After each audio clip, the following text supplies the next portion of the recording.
Hoy vamos a analizar un caso aterrador que te dejará impactado. Así que mira este video hasta el final. En enero de 1999, una estudiante de secundaria desapareció en el condado de Baltimore. Un día ordinario se convirtió en una de las investigaciones más comentadas de la historia moderna de Estados Unidos. Lo que siguió fue una compleja interacción de amistad, amor, secretos y justicia, cuyas repercusiones resonarán durante décadas. En este episodio, conocerás la historia profunda de Hae Min Lee, su vida, sus sueños y el misterio que rodea su desaparición. Seguiremos la línea temporal de los acontecimientos desde el primer informe de persona desaparecida hasta el descubrimiento que sacudió a la sociedad. Paso a paso, descubriremos quién se convirtió en el principal objetivo de sospecha, cómo se desarrolló el juicio dividiendo la opinión pública y cómo la batalla legal que se prolongó durante años cambió el significado de la duda razonable. A través de una narración minuciosa, precisión documental y detalles recién descubiertos, revisitaremos la investigación, los procedimientos judiciales y el giro extraordinario de los acontecimientos que condujo a uno de los giros más inesperados en la historia criminal. Queridos espectadores, tenemos las mejores historias de crímenes en nuestro canal. Para no perdérselas, asegúrense de suscribirse y por favor, denle me gusta al video. Baltimore, una ciudad donde las calles se llenan por la mañana con el sonido de los autobuses escolares, donde la vida transcurre lentamente en pequeñas casas con fachadas idénticas, entre el trabajo, la escuela y las llamadas telefónicas nocturnas. Entre estas casas se encuentra la familia Lee. Aquí, en los suburbios de Baltimore, vive una chica cuya sonrisa parecía capaz de iluminar cualquier habitación. Su nombre es Hae Min Lee. Nació en Corea del Sur a principios de la década de 1980. Cuando aún era muy pequeña, su familia se mudó a los Estados Unidos en busca de una vida más tranquila y segura. Los padres intentaron dar a sus hijos todo aquello de lo que ellos mismos carecieron: educación, confianza, posibilidad de elegir. La familia se estableció en los suburbios de Baltimore, donde la vida transcurría de manera silenciosa y medida, y donde todos los vecinos se conocían entre sí. Para Hae, Estados Unidos no se convirtió inmediatamente en un hogar. Un entorno nuevo, un idioma diferente, una percepción distinta del mundo. Pero rápidamente absorbió todo lo que la rodeaba. En la adolescencia, hablaba inglés con fluidez, pero mantenía el respeto por las tradiciones coreanas que eran una parte integral de la vida familiar. Todos la conocían en la escuela, no porque intentara destacarse, sino porque había algo atractivo en ella, una confianza tranquila y la facilidad con la que se relacionaba con las personas. Era de esas personas que sabían escuchar. Los compañeros de clase a menudo recordaban cómo se detenía en el pasillo solo para preguntar cómo estabas y esperaba una respuesta real, no un simple «todo bien». Los profesores hablaban de ella con especial calidez, aplicada, responsable, puntual, pero nunca aburrida. Participaba en clubes deportivos, eventos escolares y a menudo ayudaba a estudiantes más jóvenes con el inglés. Para cuando llegó a la secundaria, su vida se parecía a una versión en miniatura del sueño americano. Equilibrada, orientada a objetivos, pero llena de energía juvenil. Escuela por la mañana, entrenamiento por la tarde y trabajo a tiempo parcial por la noche para ayudar a mantener a la familia. Era una maestra de la gestión del tiempo y, como recuerdan sus amigos, su agenda siempre estaba llena hasta la última línea. Se fijaba metas: ir a la universidad, convertirse en médica o quizá en profesora. No era una persona de extremos, sino una soñadora racional que entendía que el éxito se construye a partir de las pequeñas cosas que ocurren cada día. Cuando Hae cumplió 17 años, asistía a la Woodlawn High School, una escuela suburbana típica de finales de los años 90. Allí, entre aulas uniformes y pasillos ruidosos, se sentía parte de algo más grande. Para muchos de sus amigos, era un apoyo firme, una persona a la que podían acudir en cualquier situación. Su carácter combinaba dulzura y fortaleza interior, y su sentido de la responsabilidad la hacía parecer casi una adulta entre sus compañeros. Sabía inspirar no con palabras, sino con el ejemplo. Una de sus principales pasiones era el deporte. Jugaba en el equipo escolar de lacrosse, participaba en competiciones y a menudo era allí donde se revelaba su verdadera energía. En el campo estaba concentrada, serena, pero siempre sonriente. Las fotos deportivas de esos años muestran a una chica con una mirada decidida, acostumbrada a llegar hasta el final incluso cuando el rival era superior en número y sus fuerzas comenzaban a agotarse. Sin embargo, detrás de esta confianza exterior se ocultaba la vulnerabilidad típica de la adolescencia, el deseo de agradar, de ser aceptada, de no decepcionar a quienes confiaban en ella. En casa seguía siendo la misma, una hija atenta y una hermana mayor responsable. Su familia tenía una disciplina especial, característica de muchas familias inmigrantes. Respeto por los mayores, los estudios como máxima prioridad, estrictos en los pequeños detalles. Pero Jae no se rebelaba. Sabía equilibrarse entre dos mundos culturales. En la escuela, la apertura y naturalidad estadounidenses. En casa, la tradición coreana y el respeto por los padres. No era fácil, especialmente para una adolescente que vivía entre dos sistemas de valores, pero precisamente en esa capacidad de adaptación residía su madurez. Llevaba diarios, no del tipo que se esconden bajo llave, sino cuadernos comunes, llenos de una letra ordenada. Contenían pensamientos sobre el futuro, sobre la escuela, sobre los amigos, sobre los planes. A veces frases cortas, a veces reflexiones más extensas. Escribía sobre su deseo de ayudar a las personas, sobre su sueño de viajar, de ver el mundo más allá de Baltimore. Sus entradas sonaban honestas y sinceras, sin dramatismo, pero con la sensación interior de que la vida apenas comenzaba. Entre los estudios, el deporte y los amigos, Jae también lograba trabajar a tiempo parcial en una pizzería local. Para ella, no era solo un empleo. Quería ser independiente, ayudar a su familia y al mismo tiempo poder ahorrar para el futuro. Su rutina diaria, escuela, casa, trabajo, entrenamientos, era sencilla, pero precisamente eso creaba la sensación de una vida viva y real. Había miles de historias así en Estados Unidos a finales de los 90, pero esta en particular, por su atención a las personas, su perseverancia y su capacidad para mantener todo bajo control, parecía algo especial. Los compañeros recordaban que siempre tenía un plan claro: ir a la universidad, quizá en California, donde, como ella decía, siempre hace sol y la vida parece más brillante. Le interesaba la biología, estaba fascinada por la anatomía y soñaba con una carrera médica, tal vez porque creía en la idea del servicio, ayudar, ser útil, sanar. No es casualidad que sus trabajos escolares a menudo abordaran temas de acción humana, elección y compasión. Los profesores señalaban que no solo cumplía con las tareas, sino que buscaba sentido en lo que hacía. Dejó huella en la Woodlawn High School. Incluso años después, los graduados recordaban que en su clase estaba aquella chica de la sonrisa soleada, que siempre sabía cómo apoyar. Una amiga recordó: te hacía sentir calma. Incluso si tu día iba mal, después de hablar con Jae te sentías mejor. Hay decenas de palabras así. Era una persona cuya presencia suavizaba lo cotidiano. Sin embargo, detrás de esta armonía exterior había una enorme cantidad de trabajo interior. Ser hija de inmigrantes significa sentir constantemente presión. Hay que estar a la altura, cumplir expectativas, ser un ejemplo. Ae lo afrontaba.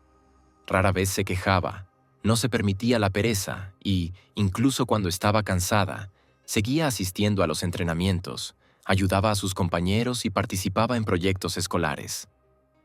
En sus últimos años de escuela, Jae pensaba cada vez más en el futuro. Su vida se fue llenando gradualmente de los detalles que conforman el proceso de crecer. Estudiar, trabajar, obtener el carnet de conducir, Su primera relación seria, tomar decisiones independientes. No era alguien que viviera solo de planes, pero siempre sabía lo que quería. Soñaba con la universidad, donde podría estudiar biología y anatomía, disciplinas que, según sus palabras, te enseñan a entender cómo está construida una persona no solo por fuera, sino también por dentro. No era simple curiosidad, sino el deseo de comprender patrones y encontrar su lugar en el mundo a través del conocimiento. A menudo pasaba las tardes estudiando, sentada junto a la ventana de su habitación. En la estantería había fotos familiares, algunos trofeos deportivos y cintas de casete con sus canciones favoritas.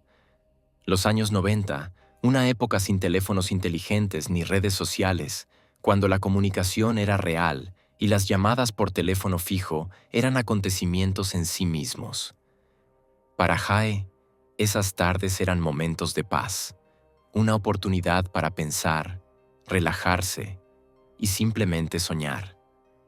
A veces escribía sus pensamientos en el diario, frases cortas que transmitían la voz de una joven al borde de la vida adulta. Quiero encontrarme a mí misma. Quiero ser útil. Quiero vivir una vida vibrante, pero honesta. En la secundaria, su agenda era increíblemente intensa. Además de la escuela y el trabajo, ayudaba a su hermano menor con los deberes, participaba en la preparación de la obra escolar y hacía voluntariado. Los fines de semana, a veces enseñaba nociones básicas de coreano a niños en la escuela dominical local, a petición de los padres que querían que sus hijos mantuvieran el vínculo con la cultura. Ae lo hacía con una sonrisa, incluso cuando estaba cansada. Su confianza tranquila se transmitía a los niños, que escuchaban con interés. Le encantaba conducir. Su Nissan Sentra azul se convirtió en un símbolo de independencia. Al volante se sentía adulta y libre. A veces, después del trabajo o del entrenamiento, simplemente conducía por Baltimore de noche, escuchando música y pensando en el futuro. En esos momentos, según sus amigos, parecía feliz. Eran instantes breves pero importantes de paz interior, un tiempo en el que podía ser simplemente ella misma. Al final de la secundaria, ya había definido sus prioridades. Sus planes incluían ingresar en la universidad, continuar su carrera deportiva y obtener una beca. Solicitó ingreso en varias universidades, preparó cartas de recomendación y escribió ensayos. En uno de ellos, se describía a sí misma como alguien que quiere hacer del mundo un lugar mejor ayudando a las personas a sentirse más fuertes. Una frase simple, pero que contenía todo lo que llevaba dentro. Precisamente esta combinación de sencillez y profundidad hacía que Jae-min Lee fuera tan especial. No aspiraba a ser perfecta, pero a menudo lo parecía. No posaba, no interpretaba el papel de la buena chica. Simplemente seguía sus principios. Trabajar con honestidad, cuidar de los seres queridos, sonreír más a menudo y creer que todo puede cambiar para mejor. Para el momento de graduarse de la escuela secundaria, su vida estaba llena de planes. Esperaba con ilusión la graduación, soñaba con viajar y decía a sus amigos que quería vivir el verano de tal manera que pudiera recordar cada segundo. Estaba en el umbral de una nueva etapa, con la universidad, la vida adulta y la independencia por delante. Todo parecía posible. Jae-min Lee es una historia sobre la juventud, sobre la fe en el futuro, sobre la fortaleza de carácter que no se manifiesta en acciones grandiosas, sino en la bondad cotidiana. La historia de una chica que, sin aspirar a ser una heroína, ya lo era para quienes la conocían. El 13 de enero de 1999 comenzó como un día invernal ordinario en Baltimore. Para Jae-min Lee, estudiante de la Woodlawn High School, la mañana no prometía nada especial. Se despertó temprano, como de costumbre, se preparó para ir a la escuela, revisó su uniforme para el entrenamiento, sus libros de texto y su cuaderno para las clases.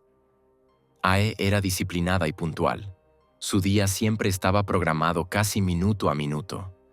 Después de la escuela, planeaba recoger a su prima, luego ir al entrenamiento de lacrosse y por la noche volver a casa para ayudar a su madre con los quehaceres. Todo parecía ordinario, familiar, casi mecánico. Los compañeros recuerdan que ese día se veía como siempre, enérgica, concentrada, con una sonrisa que muchos llamaban contagiosa. Durante el recreo, charlaba con amigos, hablaba del baile escolar y hacía anotaciones en su agenda. Varias personas recordaron más tarde que no había nada fuera de lo común, ninguna señal de ansiedad o cansancio. Todo en el comportamiento de Jae-min Lee parecía completamente normal. Era una chica popular, capitana del equipo, participante activa en proyectos escolares. Y, sin embargo, algo en su horario se desvió ese día. Después de terminar la escuela, Jae debía ponerse al volante de su Nissan Sentra e ir a recoger a su prima, pero nunca apareció. Al principio, pareció un detalle menor. Quizá estaba visitando a una amiga o haciendo algún recado. La familia no entró en pánico de inmediato. Jae era independiente. A menudo asumía tareas adicionales, se quedaba en la biblioteca o ayudaba a algún profesor. Pero a medida que avanzaba la tarde, las horas se hacían eternas. El teléfono no respondía. Ningún mensaje, ninguna llamada. La ansiedad se instaló en casa. Para las 7 de la tarde, la madre de Jae estaba visiblemente preocupada. En su hogar reinaba un orden estricto. Jae siempre avisaba si se retrasaba, incluso por unos minutos. La falta de una llamada fue la primera señal de alarma para la familia. Comenzaron a llamar a sus amigos, a comprobar dónde había sido vista por última vez. Las respuestas se repetían. En la escuela, después de la escuela, subiéndose al coche. Nadie sabía a dónde se dirigía. El pánico fue creciendo poco a poco. Alrededor de las 9 de la noche, la madre de Jae-min Lee llamó al 911. La voz en la grabación sonaba calmada, pero con una alarma contenida. Su hija estaba desaparecida, no respondía a las llamadas y no había regresado a casa. El operador pidió su nombre, edad y la descripción del automóvil, señalando que la desaparición debía considerarse inusual, dadas las circunstancias. Esa misma noche se presentó un informe oficial ante el Departamento de Policía del Condado de Baltimore. Una joven desaparecida, posiblemente en paradero desconocido bajo circunstancias no claras. La primera patrulla llegó a la casa de los Lee alrededor de las 10 de la noche. Los agentes siguieron el procedimiento estándar. Revisaron la vivienda, interrogaron a la familia y elaboraron un informe detallando la última vez que se vio a Jae-min. Los familiares proporcionaron relatos detallados de sus rutas, amigos y posibles lugares. Un agente se dirigió a la escuela para entrevistar al personal, mientras el otro revisaba estacionamientos cercanos y rutas habituales. Al mismo tiempo, la comisaría envió un aviso por la ciudad. La marca del coche, la descripción de la joven y las posibles direcciones de desplazamiento. Al principio, todo parecía una verificación rutinaria. Los adolescentes a menudo se retrasaban, especialmente entre semana, pero algo en el comportamiento de la familia Lee alertó a la policía. No parecían propensos al pánico. Una ansiedad contenida, casi oficial, impregnaba la casa. Los padres de Jae estaban serenos, pero cada uno de sus movimientos delataba una tensión subyacente. Los agentes comprendieron que no se trataba simplemente de un retraso casual. Para la medianoche, la policía había revisado las calles cercanas, varios estacionamientos, un centro comercial y el aparcamiento de la escuela. No había rastro del coche de Jae-min Lee. Ningún testigo, ninguna grabación de video. Las cámaras de vigilancia eran poco comunes a finales de los años 90, especialmente en zonas residenciales. Los agentes la ingresaron en la base de datos federal de personas desaparecidas y transmitieron la información a las jurisdicciones vecinas. La búsqueda continuó esa misma mañana. Se sumaron patrullas adicionales, agentes especializados en la búsqueda de menores y varios padres voluntarios. Apareció una breve nota en las noticias locales. Estudiante de la Woodlawn High School desaparecida. Su foto, el retrato del anuario escolar, fue colocada en tablones de anuncios, en las entradas de las tiendas y en el pasillo de la escuela. Los amigos le enviaban mensajes al buscapersonas, mensajes de texto, pero no había respuesta. A medida que pasaban los días, la búsqueda se volvía cada vez más intensa. Los padres de Jae seguían llamando, dando entrevistas y organizando grupos de voluntarios para recorrer el vecindario. Jae era conocida por muchos. Su nombre se difundió rápidamente por toda la zona. La gente hablaba de ella con respeto y calidez, recordando cómo ayudaba a los demás, cómo soñaba con convertirse en fisioterapeuta y cómo cuidaba de los niños más pequeños. La desaparición de esta chica conocida y respetada conmocionó a la comunidad local. La policía amplió el área de búsqueda, revisando todas las posibilidades. La lista incluía parques, carreteras suburbanas, estacionamientos escolares y zonas boscosas. Se desplegó un helicóptero con cámara térmica, se recorrieron autopistas y se inspeccionaron las cunetas. Pero todo fue en vano. Los días se convirtieron en semanas. Los periódicos publicaban cada vez más artículos sobre el caso, pero no había avances. El coche de Jae seguía desaparecido. Con cada día que pasaba, la esperanza de su familia se debilitaba, aunque la búsqueda continuaba oficialmente. Casi habían transcurrido 4 semanas desde el día en que Jae Min Lee dejó de comunicarse. Para entonces, la ciudad se había acostumbrado a ver su foto en carteles, en las entradas de las tiendas y en las paradas de autobús. Su rostro se había convertido en un símbolo de algo que nadie podía explicar. Cientos de llamadas llegaban a la policía. Algunos afirmaban haber visto un coche similar. Otros decían haber escuchado una voz femenina. Otros simplemente querían ayudar. La mayoría de los informes no se confirmaron. Los agentes continuaron siguiendo los protocolos establecidos, revisando nuevas direcciones cada día, analizando la información entrante y entrevistando repetidamente a compañeros de clase, amigos y vecinos. Pero no se encontró ningún rastro de Jae Min Lee, ni teléfono, ni coche, ni pertenencias personales. La esperanza de que la joven pudiera estar viva se mantenía hasta el último momento. En casos como este, el tiempo juega en contra de quienes buscan y a favor de quienes se esconden. Pero la familia Lee se negó a rendirse. Su madre apareció en canales de televisión locales, apelando a posibles testigos, pidiendo a cualquiera que hubiera visto algo que se pusiera en contacto con la policía. Cada una de sus declaraciones era breve, medida y sin emociones innecesarias, pero detrás de cada palabra se ocultaba una desesperación innegable. 16 de febrero de 1999. Un día frío y gris. En el barrio de Layton Park, a unos 20 kilómetros de Baltimore, un residente local llamado Ellen Connell caminaba por un sendero estrecho que atravesaba matorrales y conducía a un pequeño barranco. Este lugar rara vez era visitado en invierno. Vegetación densa, ramas caídas, terreno irregular. El hombre se dirigía a un sitio conocido donde a veces recogía leña cuando su atención fue atraída por un parche de tierra que parecía diferente. El suelo estaba removido, las hojas desplazadas y en la superficie se veían huellas irregulares. Al principio pensó que se trataba simplemente de restos arrastrados por el viento, pero al acercarse, notó algo que parecía tela asomando entre las ramas y la tierra. La luz era tenue, pero suficiente para comprender que no estaba mirando escombros ni basura. Dio un paso atrás, sacó su teléfono y marcó el 911. La llamada se registró a la 1:37 de la tarde. 20 minutos después, la primera patrulla llegó al lugar. Los agentes que respondieron registraron las coordenadas, acordonaron la zona con cinta de seguridad e informaron al operador sobre el posible hallazgo de un cuerpo humano. Media hora más tarde, los investigadores de la escena del crimen del condado de Baltimore llegaron al lugar. Actuaron con eficacia y sin prisas.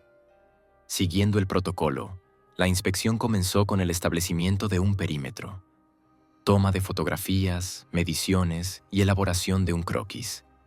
El suelo estaba húmedo y la nieve en las zonas de sombra aún no se había derretido. Una vez que los investigadores despejaron cuidadosamente el área, ya no hubo dudas. En la tierra se encontró un cuerpo humano, parcialmente cubierto por hojas y ramas. Los investigadores trabajaron en silencio en la escena. Las cámaras registraban cada detalle: la posición del cuerpo, restos de tela y los objetos circundantes.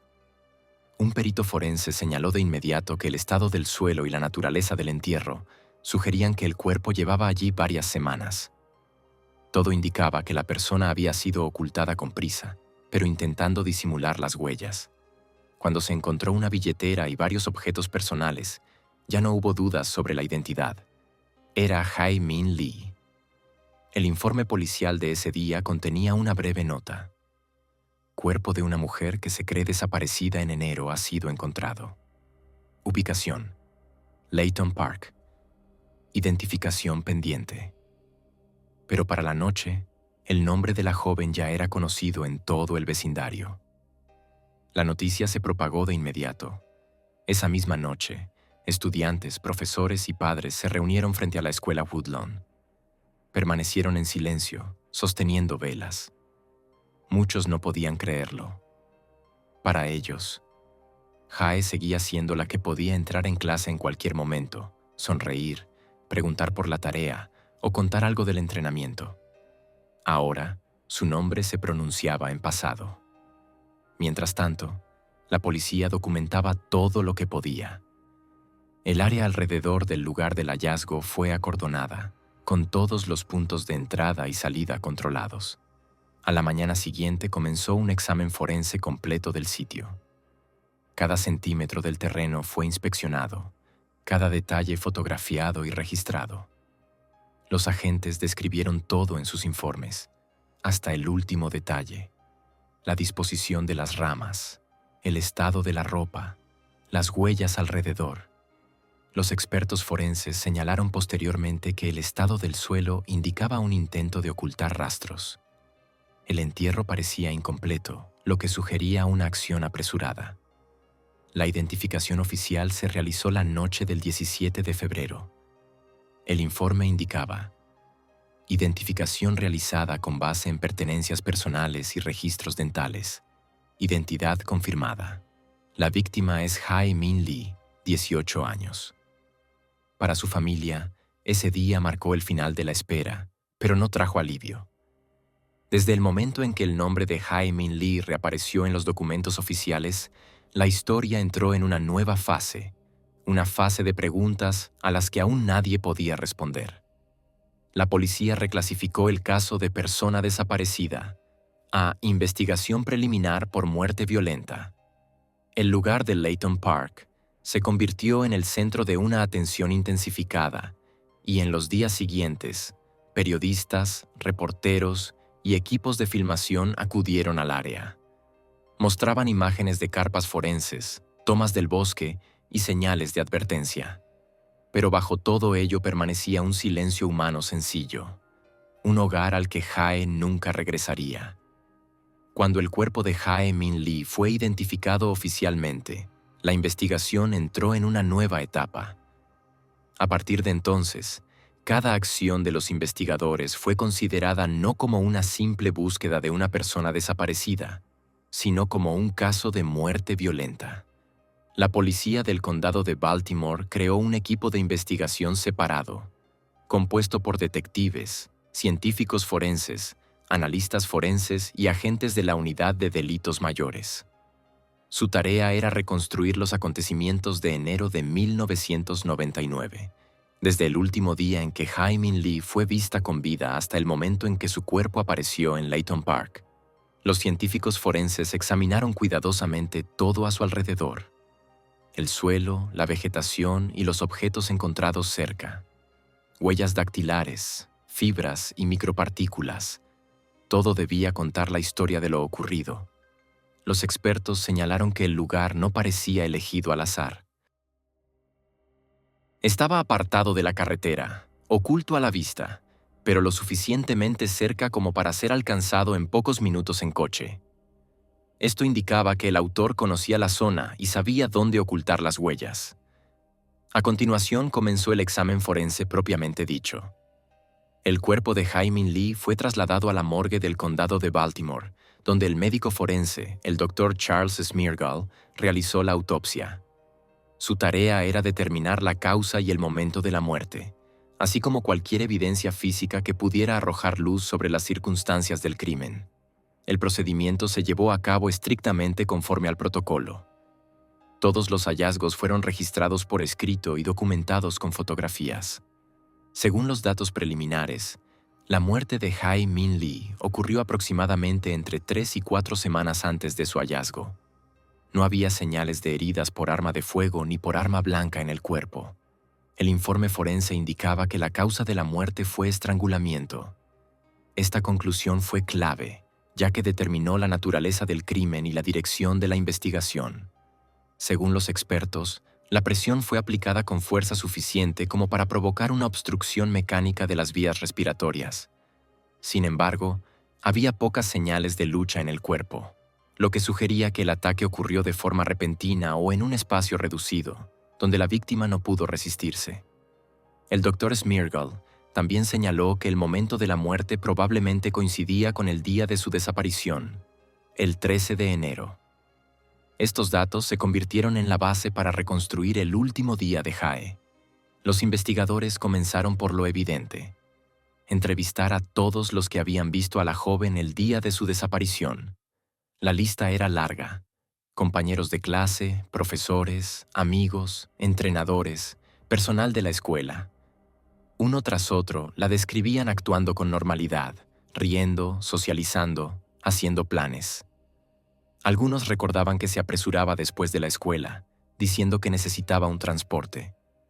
Esto se convirtió en la primera pista importante. Los investigadores también tuvieron acceso a la actividad telefónica. A finales de los años 90, los teléfonos móviles eran poco comunes, pero Jae tenía un buscapersonas y varios de sus amigos tenían teléfonos celulares. Los detectives solicitaron los registros de servicio para reconstruir la secuencia de llamadas de ese día. Esto les permitió elaborar una línea de tiempo aproximada: cuándo salió de la escuela, con quién habló y dónde podría haber estado durante la hora siguiente. Luego, los investigadores centraron su atención en el automóvil, un Nissan Sentra. El coche había estado desaparecido durante casi un mes, y su localización se convirtió en una prioridad máxima. Se envió un aviso a desguaces y estacionamientos. Pocos días después de que se identificara el cuerpo, se descubrió un vehículo que coincidía con la descripción en una zona residencial. Dentro se encontraban las pertenencias personales de Jae, libros de texto, un uniforme deportivo y una bolsa. El coche parecía intacto, pero en su interior se encontraron micropartículas que posteriormente fueron enviadas a un laboratorio para su análisis. Los expertos forenses no solo buscaban rastros, sino también patrones. Todo lo que pudieron extraer de los datos técnicos, registros de trayectos, registros telefónicos, horarios escolares, se utilizó para reconstruir el último día de la joven. Poco a poco comenzó a formarse una imagen. Jae salió de la escuela alrededor de las 3 de la tarde. Subió a un coche con la intención de recoger a un amigo.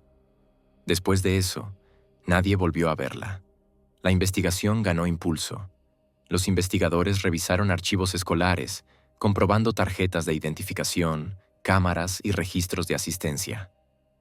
En ese momento se incorporó el detective Reeds, un oficial experimentado especializado en casos relacionados con conflictos personales. Fue el primero en sugerir que el crimen podría estar relacionado con un incidente emocional y no con un ataque aleatorio. Esta teoría tomó forma rápidamente cuando los detectives comenzaron a explorar el círculo social de Jae-Min Lee. Pronto quedó claro que hasta hacía poco había tenido un novio, Adnan Syed, un compañero de clase. Su relación, según conocidos, era compleja. Por un lado, juventud, afecto e intimidad. Por otro, las diferencias culturales y familiares generaban tensión. La pareja se había separado poco antes de su desaparición. Este detalle se convirtió en el punto de partida. Los investigadores comprendieron que casos como este a menudo comienzan con emociones y terminan en tragedia. Sin embargo, las conjeturas por sí solas no eran suficientes. Necesitaban hechos. Cuando el nombre de Adnan Syed apareció en los archivos de la investigación, ninguno de los detectives sacó conclusiones precipitadas. Era un estudiante sobresaliente, un atleta activo y respetado por sus profesores. Se le describía como un adolescente amable, tranquilo e inteligente. Pero precisamente estas figuras aparentemente impecables a veces atraían la atención de los investigadores, no porque fueran sospechosas, sino porque su imagen a menudo ocultaba conflictos internos que otros desconocían. El primer encuentro entre los investigadores y Adnan tuvo lugar pocos días después de que se identificara el cuerpo. Él acudió voluntariamente, con seguridad, y respondió con calma. Afirmó que efectivamente había salido con Jae, pero que su relación había terminado de manera amistosa. El día de su desaparición, aseguró, estuvo ocupado con tareas escolares, asistiendo a clases, luego a entrenamientos y reuniéndose con amigos. Los detectives registraron su declaración y lo dejaron en libertad. En ese momento no tenían motivos para arrestarlo. Sin embargo, el azar a menudo decide el curso de una investigación. Pocos días después, la policía recibió información de un conocido de Adnan, un joven llamado Jay Wiles. Su testimonio cambió el rumbo del caso. Jay afirmó que el día de la desaparición de Jae, Adnan supuestamente se le acercó para pedirle ayuda para ocultar el coche de la joven. La historia sonaba confusa y contradictoria, pero los detalles que Jay proporcionó alertaron a los investigadores. Mencionó lugares concretos, horarios e incluso detalles precisos que no eran de conocimiento público. Los detectives comenzaron a verificar cada palabra. Compararon el testimonio con los registros de telefonía móvil. Las mismas llamadas, los mismos periodos de tiempo, las mismas rutas. Poco a poco, comenzó a formarse una cadena de acontecimientos, con muchos fragmentos que al menos a primera vista empezaban a encajar en un patrón coherente. Mientras tanto, los expertos continuaron analizando las pruebas del coche de Jae Min Lee. Se encontraron micropartículas en uno de los objetos que podían vincularse con el pasajero. Las pruebas de ADN eran limitadas en ese momento. Era finales de los años 90 y la tecnología de laboratorio aún no había alcanzado la precisión actual. Pero incluso las pruebas circunstanciales comenzaron a desempeñar un papel. Se añadieron los datos telefónicos, que registraban la ubicación del teléfono de Adnan en momentos concretos. Lo que complicaba el panorama era el hecho de que algunos de estos datos podían interpretarse de distintas maneras. Las señales de las torres de telefonía celular no siempre reflejaban con exactitud la geolocalización, y esto se convertiría en objeto de debate en el futuro. Pero para los investigadores de aquel momento, estas coincidencias parecían convincentes. Los interrogatorios continuaron durante semanas. Algunos testigos recordaban haber visto a Adnan en la escuela todo el día. Otros afirmaban que se fue antes. Un conocido dijo que parecía agitado. Pero todo este testimonio no ofrecía una narración coherente. Solo creaba una atmósfera de incertidumbre. Los investigadores volvieron a llamar a Jay. Esta vez, su testimonio fue más detallado. Señaló el lugar específico donde, según él, Adnan le mostró el cuerpo de Jae y describió cómo supuestamente ocultaron el coche. Esta información fue verificada. El lugar efectivamente existía y algunos detalles coincidían con la información disponible. Pero también surgieron inconsistencias. Horarios, secuencia de acciones, circunstancias. La policía sabía que no tenía pruebas directas, solo testimonios y coincidencias. Pero bajo la presión del interés público y una convicción arraigada de que el motivo residía en relaciones personales, la investigación decidió actuar. A principios de febrero de 1999, las pruebas y los testimonios se recopilaron en un solo expediente. Incluía registros telefónicos, la ruta de conducción, las declaraciones de Jay y pruebas indirectas de los expertos. Con base en este conjunto, los investigadores presentaron cargos contra Adnan Syed. El 14 de febrero, temprano por la mañana, la policía llegó a su casa. El arresto se desarrolló con calma. Adnan no ofreció resistencia, no hizo preguntas y parecía confundido, pero no agresivo. Se le informaron sus derechos y fue trasladado a la comisaría del condado de Baltimore. En ese momento, los investigadores sintieron que habían completado un paso importante. Habían encontrado a una persona que creían podía explicar la tragedia. En comunicados oficiales, los representantes de la policía afirmaron que los cargos se basaban en una combinación de pruebas que vinculaban al sospechoso con la muerte de Hae-Min Lee. Esto causó conmoción en la opinión pública. Muchos no creían que un joven conocido como estudiante ejemplar y atleta pudiera ser capaz de un crimen así. Pero incluso entonces, quedaban preguntas en el caso. Algunos detalles no encajaban, algunas líneas temporales no coincidían y el motivo seguía siendo tentativo. Aún así, esto fue suficiente para que los investigadores entregaran los materiales a la fiscalía. A partir de ese momento, la historia entró en una nueva fase, de las manos de los investigadores a las del tribunal. Y sería allí, ante la mirada pública, donde se resolverían todas las preguntas. Si Adnan Syed era culpable de la muerte de Hae-Min Lee, o si detrás de la tragedia había una historia completamente diferente que nadie había tenido tiempo de escuchar a tiempo. Casi un año pasó después del arresto de Adnan Syed, antes de que su caso llegara a juicio. Permaneció bajo custodia durante todo ese tiempo, a la espera del proceso. Su defensa estuvo a cargo de la abogada Cristina Gutiérrez, una letrada experimentada conocida por su enfoque duro y contundente en los litigios. La acusación estuvo representada por la Fiscalía del Distrito de Baltimore, que se basó en las pruebas y testimonios reunidos. Desde los primeros días quedó claro que el juicio prometía ser mediático, emocional y extremadamente complejo. Las audiencias se celebraron en el Tribunal del Condado de Baltimore. Desde temprano, periodistas, reporteros, estudiantes y antiguos compañeros de clase de Hae-Min Lee se reunieron alrededor del edificio. Todos estaban ansiosos por conocer el desenlace de esta historia, que para entonces se había convertido en un tema de debate público. Cuando los agentes escoltaron a Adnan al interior de la sala, las cámaras se quedaron inmóviles. Se veía sereno, contenido, casi tranquilo. No había miedo ni agresividad en su rostro, solo cansancio. La fiscalía construyó su caso de manera clara. Sostuvo que existía un conflicto personal entre Adnan y Hae, que sirvió como motivo del crimen. Los fiscales se basaron en el testimonio de Jay Wiles, el análisis de llamadas telefónicas, coincidencias de horarios y el testimonio de varios conocidos que afirmaron haber visto a Adnan durante las horas en que, según los investigadores, ocurrió la tragedia.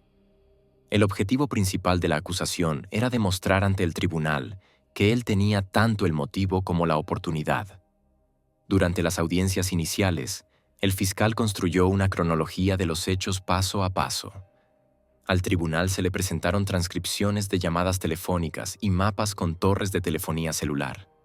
A los jurados se les mostraron las rutas que, según los investigadores, siguieron los participantes de los hechos. Todo esto fue acompañado por el testimonio de expertos, quienes afirmaron que los datos señalaban periodos de tiempo específicos que coincidían con el testimonio del testigo. Pero la defensa se negó a ceder. Gutiérrez fue agresiva. Durante el contrainterrogatorio, cuestionó cada detalle. Subrayó cómo el testimonio de Jay cambiaba. Primero un horario, luego otro. Después se añadían nuevos detalles. Señaló la ausencia de pruebas físicas que vincularan directamente a Adnan con la escena del crimen. No había huellas dactilares, ni ADN, ni pruebas directas de que estuviera cerca de Hae en el momento de su muerte. Con cada día que pasaba, el juicio se convertía en un duelo intelectual. La acusación se apoyaba en la coherencia y las estadísticas, la defensa en las dudas y las contradicciones. El foco estaba en el propio acusado. Adnan asistía a cada audiencia, escuchando en silencio cómo su vida era diseccionada. A veces anotaba algo, a veces miraba al suelo. Cuando se mencionaba el nombre de Hae-Min Lee, bajaba la mirada, como si no quisiera que nadie leyera la emoción en sus ojos. Jay Wiles se convirtió en la figura central. Su testimonio fue analizado con especial atención. El fiscal lo presentó como alguien decidido a decir la verdad a pesar de su propia implicación.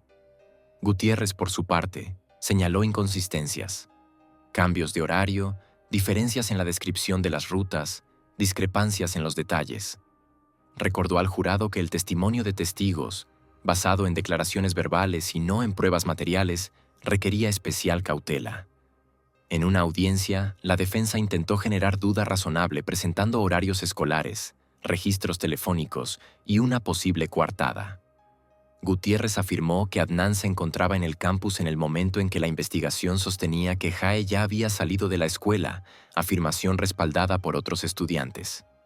Sin embargo, esta teoría encontró dificultades.